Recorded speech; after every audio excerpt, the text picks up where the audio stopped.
Hai, assalamualaikum warahmatullahi wabarakatuh. Di sini saya Enggar Dwi Putriadani akan mewawancari berbagai macam industri kreatif yang ada di Yogyakarta. Industri yang pertama, ini merupakan industri kreatif di bidang percetakan. Nah, ini merupakan salah satu kegiatan yang ada di percetakan, yaitu bapaknya sedang memotong kertas.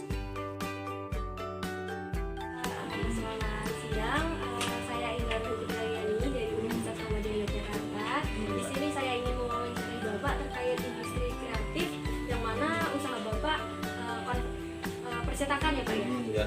Boleh perkenalan diri terlebih dahulu Pak? Oh iya, nama saya Haryawan Empir Ruswantoro sama itu ya Oh iya. beberapa data tadi. Jadi bisnis ini namanya percetakan gema. Ini bisnis yang kedua. Dulu pertama saya bisnis sejak umur 22 tahun. Nah, 22 tahun saya mendirikan percetakan itu bukan di sini tapi di dekat alun-alun gitu. Namanya di Jalan Abosari Lor. Kalau percetakan gema ini udah berapa tahun Pak ini? Nah itu ini sebenarnya kan hanya berubah nama, berubah bentuk saja dari percetakan saya yang lama di dekat Keraton sana pindah ke sini semua tahun 2011.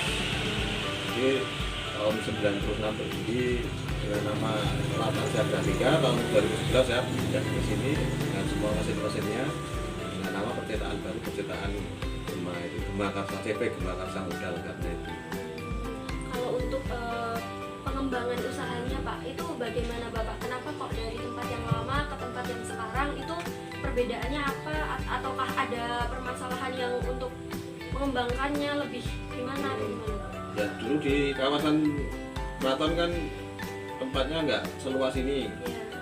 Jadi tahun 2011 itu kita makanya beli tanah di sini 1000 meter ini untuk memindahkan mesin-mesin cetak yang jumlahnya banyak. Nah sekarang pun di sini perkembangannya jadi lain. Di sini karena banyak mahasiswa yang nyari kos, ini semua saya revolusi, mesinnya sudah saya pindah ke tempat lain lagi, tapi semua operasional percetakan masih di sini.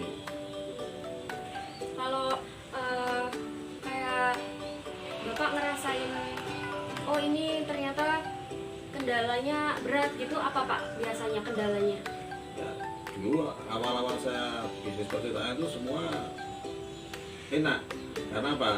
Saat itu teknologi belum familiar kalangan masyarakat. Nah, saya mungkin saat itu sebagai anak muda nggak banyak pesaingnya.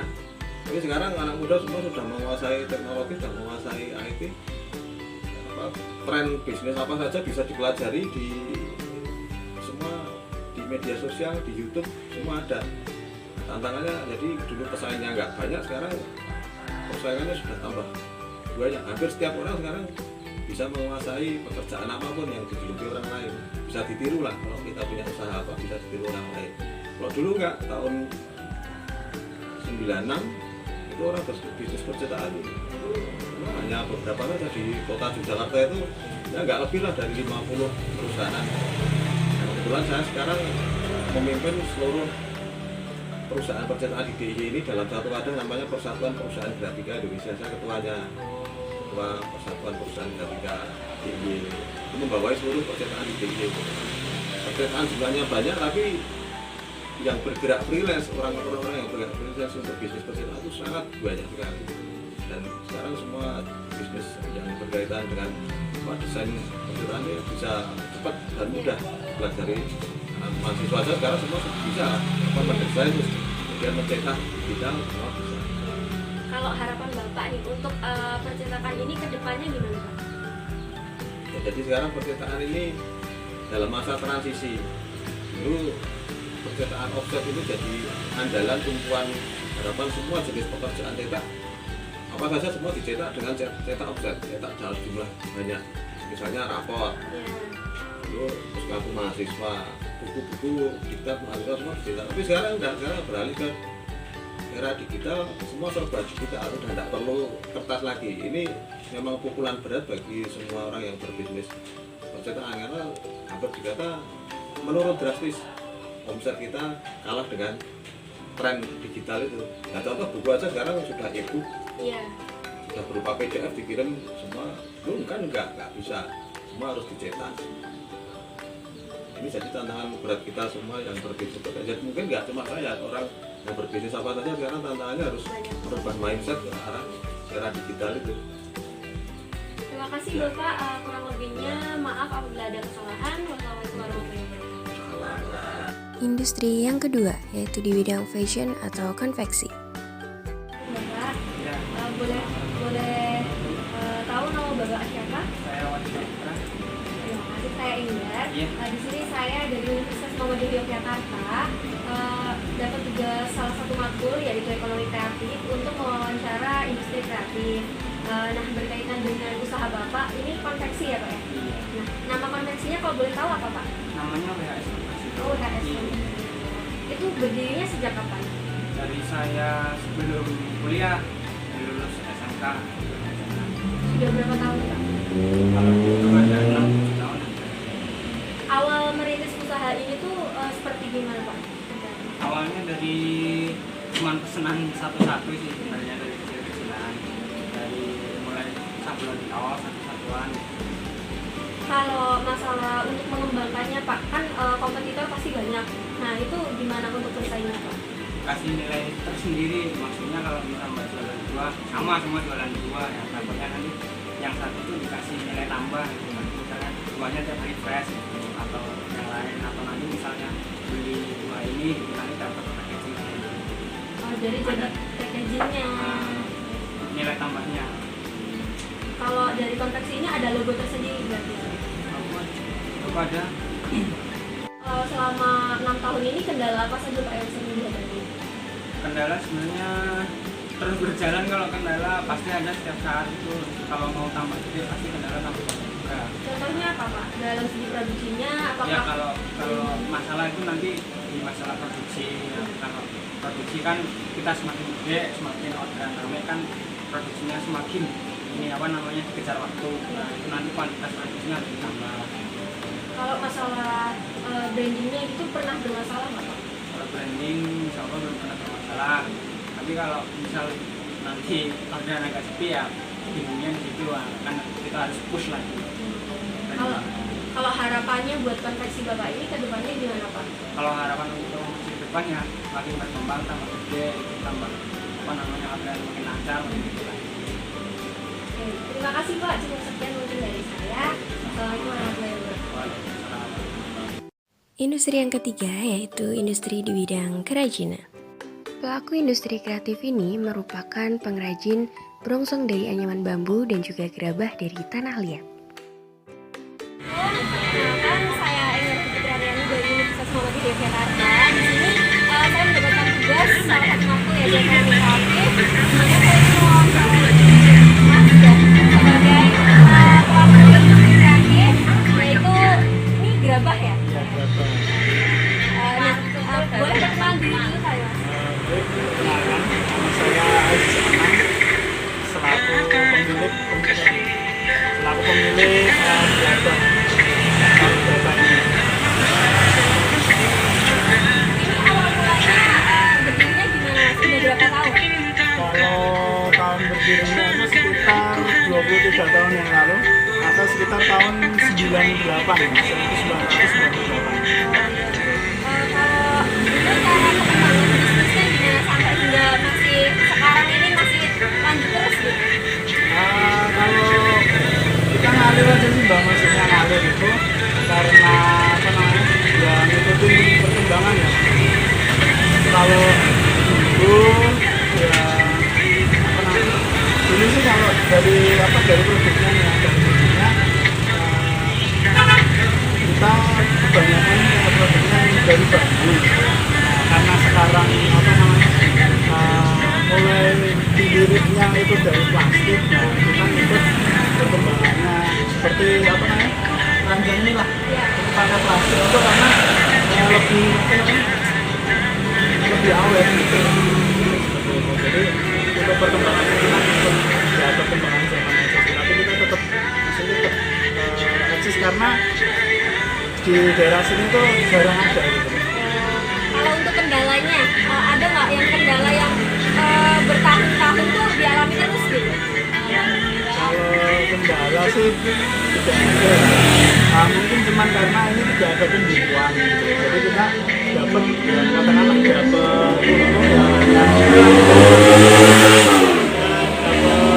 untung kayak ibaratnya buat modal lagi itu juga hanya pakai pembukuan, jadi semuanya ada biasa. Harapannya nih mas buat usahanya. Kalau harapannya ya tetap ada karena orang pasti butuh. Iya. Kemudian apa namanya, yang penting sampai undang aja lah karena ini sudah bertahun-tahun. Ini termasuk warisan budaya juga ya mas ya. Menurut saya juga gitu sih. Karena orang nyari itu juga susah. Susah, iya, langka udah termasuk langka juga. Mungkin cukup sekian mas, terima kasih waktunya. Maaf kalau ada salah kata. Assalamualaikum warahmatullahi wabarakatuh. Industri yang keempat yaitu industri kreatif video dan fotografi. Nah, ini lagi ngefoto-foto, terus ini juga lagi aduh jepret. Nah, ini dia. Aduh, cie. Assalamualaikum warahmatullahi wabarakatuh. Saya dari Universitas Muhammadiyah Yogyakarta. Saya mendapatkan tugas yaitu dari matkul ekonomi kreatif yang berkaitan dengan industri kreatif. Nah, di sini saya ingin mewawancarai kakak terkait industri kreatif yang sedang kakak jalani, yaitu apa kak? Oke, di bidang fotografi sama videografi. Boleh perkenalan dulu mungkin? Oke, sebelumnya terima kasih. Perkenalkan nama saya Gilang Wijaya, teman-teman bisa panggil aku Gilang Sorry. Aku sedang melakukan atau melihat di usaha industri kreatif, yaitu khususnya di bidang videografi sama fotografi. Cuma ada beberapa hal lainnya sih. Lebih tepatnya penyedia jasa multimedia. Mulai kapan kak? Kalau terbentuknya itu sebenarnya 2020, cuman mulai concernnya itu per tanggal 2021 sebenarnya, yang akhirnya mulai ya udah perkelompokan. Kalau dari 2020 itu masih pribadi. Awal merintis terus sampai sekarang bisa berkembang kayak gini tuh gimana? Oh, jadi kan mostly dari beberapa orang di Pixi itu semuanya tuh pernah ikut volunteer atau kepanitiaan di kampus gitu kan, dan untuk notabene-nya mereka itu di media. Terus akhirnya karena satu framing ya, satu tujuan, ya udahlah kita bikin jasa aja. Dan kebetulan momen itu tuh bertepatan dengan adanya apa ya, live trend webinar gitu. Nah ya udah kita ngebikin di situ. Dari awal perkembangannya ya kita benar-benar ngerintis dari nol, karena kan kita juga ya sedikit fun fact, teman-teman tuh masih pada kuliah. Iya. Gitu. Jadi ya ngerintis alat lah, terus ngerintis skill, terus kemudian ngerintis hal-hal lainnya lah seperti kayak relasi atau dan sebagainya. Kalau untuk kendala kan ini usahanya terbilang masih belum lama ya. Nah, kendala-kendalanya tuh apa aja yang biasanya dialami? Kalau kendala tuh biasanya kita beda jadi dua ya. Jadi kendala dari faktor internal dan kendala dari faktor eksternal. Kalau kendala dari faktor internal tuh jadi gini, bisnis itu kan nggak ada ya yang benar-benar modal dari nol banget. Nah, jadi hal yang dari internal dulu ya. Dari internal itu yang terkendala adalah SDA-nya. SDA itu berupa apa sih? Alat. Kemudian apa ya? Bisa ya mungkin tempat, kantor gitu. Karena dulu tuh masih di customer terus itu. Terus kemudian juga karena tadi itu masih pada kuliah, itu sibuk ngebagi waktunya gimana sih antara kerja, kuliah. Kemudian kan kebetulan di kampus juga dikasih tanggung jawab gitu. Nah terus kemudian untuk masalah eksternalnya kan ya bahwasanya diketahui vendor atau penggiat usaha multimedia kayak gini kan tidak hanya satu. Nah dan mostly itu kan setiap vendor itu atau setiap penggiat itu memiliki value proposition-nya yang sendiri-sendiri. Oh, vendor ini kelebihannya ini, vendor ini kelebihannya ini. Nah, kebetulan di situ kita belum ada nafas kuat nih. Oh, ternyata value proposition-nya kita di sini. Baru kemarin 2021 akhir itu baru kita ternyata value proposition kita paling tinggi itu ada di streaming. Jadi udah tahu gitu mana yang paling banyak diminati gitu. Kalau untuk harapannya nih, kedepannya gimana? Ya harapannya pastinya terus berkembang, terus tidak stagnan, karena kan industri kreatif kayak gini kan Banyak mau usaha. nggak mau tuh harus grow up terus, Iya, harus harus ikutin zaman. improve terus. Kemudian dia juga ya minimal bisa menjadi penghidupan lah ke depannya. Amin. Mungkin cukup sekian ya Kak dari saya. Maaf kalau ada salah kata. Assalamualaikum warahmatullahi wabarakatuh. Terima kasih. Nah, industri yang terakhir merupakan industri pasar seni dan budaya. Industri ini merupakan industri turun-temurun yang produknya dibuat oleh anak bangsa.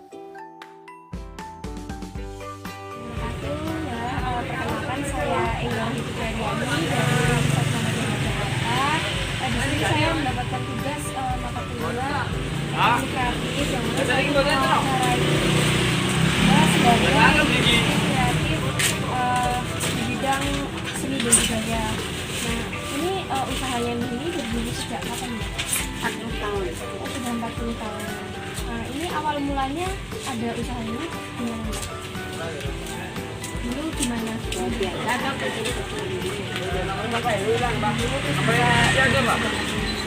Terus cara bisa bertahan bisa sampai sebesar ini usahanya gimana?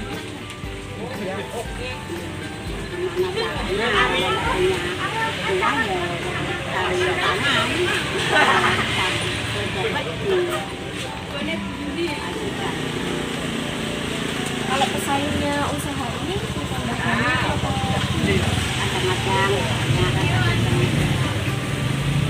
harapan Mbah buat usaha ini ke depannya? Oh, jadi nanti usahanya yang ngelanjutin akan turun-temurun gitu ya, Mbak? Mungkin cukup sekian Mbak dari saya. Makasih. Nah, itu dia teman-teman, industri kreatif yang ada di Yogyakarta. Sekian, terima kasih. Dah, Assalamualaikum warahmatullahi wabarakatuh.